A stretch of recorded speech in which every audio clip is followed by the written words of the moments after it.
Halo, assalamualaikum warahmatullahi wabarakatuh. Selamat siang teman-teman.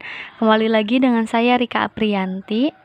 Di sini saya akan menjelaskan tentang manajemen koperasi dan UKM. Sebelumnya, jangan lupa di subscribe, comment, and di like ya videonya. Nah, jadi di sini saya akan menjelaskan tentang cara meningkatkan partisipasi dan rangsangan partisipasi dalam manajemen koperasi dan UKM. Tapi sebelum kita masuk ke dalam materi, kita harus tahu dulu nih pengertian partisipasi itu sendiri. Jadi, pengertian partisipasi itu merupakan keterlibatan dari orang-orang dalam situasi kelompok secara mental atau emosional yang mendorong orang-orang tersebut memberikan kontribusinya terhadap tujuan kelompoknya itu dan berbagai tanggung jawab atas pencapaian tujuan tersebut. Partisipasi dapat diartikan sebagai suatu proses di mana sekelompok orang atau anggota menemukan dan mengimplementasikan ide-ide atau gagasan koperasi. Pengertian tersebut lebih mengarahkan partisipasi pada suatu proses keikutsertaan dalam pengambilan keputusan dalam koperasi. Nah, selanjutnya kita masuk ke dalam materi cara meningkatkan partisipasi. Cara meningkatkan partisipasi ada berbagai macam cara untuk dapat meningkatkan partisipasi itu, yang diantaranya dengan menggunakan materi atau non-materi.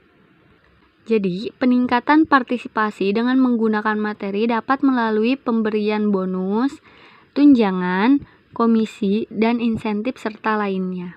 Sedangkan, dalam peningkatan melalui non-materi, yaitu dengan cara memberikan suatu motivasi kepada semua komponen atau unsur yang ada dalam suatu lingkungan tertentu. Salah satu contohnya adalah dengan jalan mengikutsertakan semua komponen atau unsur terutama dalam proses pembuatan, perencanaan maupun dalam hal pengambilan keputusan. Oke, sekarang kita masuk ke dalam rangsangan partisipasi. Setiap anggota koperasi akan mengambil keputusan untuk berpartisipasi, terlibat ikut serta untuk mempertahankan atau memelihara secara aktif hubungannya dengan organisasi koperasi. Jika insentif yang diperoleh anggota sama besar atau lebih dari kontribusi yang diberikannya, peningkatan pelayanan yang efisien melalui penyediaan barang dan jasa oleh perusahaan koperasi dapat menjadi rangsangan penting bagi anggota untuk ikut memberikan kontribusinya bagi pemupukan modal dan pertumbuhan koperasi. Insentif perangsang yang dikehendaki oleh anggota berkait erat dengan seberapa besar upaya pemenuhan kebutuhan oleh perusahaan koperasi. Dapat dirasakan oleh anggota secara subjektif yang dapat meningkatkan kepentingan ekonomi atau usaha rumah tangga anggota.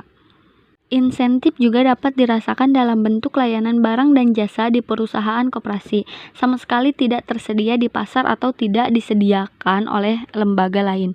Selain itu, insentif rangsangan dapat berwujud pelayanan barang dan jasa disediakan dengan harga, kualitas, dan kondisi yang lebih baik, lebih menguntungkan dibandingkan dengan barang dan jasa yang ditawarkan di pasar atau lembaga lain non-koperasi. Sebaliknya, jika pelayanan barang dan jasa di koperasi yang tidak memenuhi kebutuhan anggota, harga yang lebih tinggi atau dengan kondisi yang lebih buruk daripada yang ditawarkan di pasar atau lembaga non-koperasi, menyebabkan partisipasi anggota semakin menurun.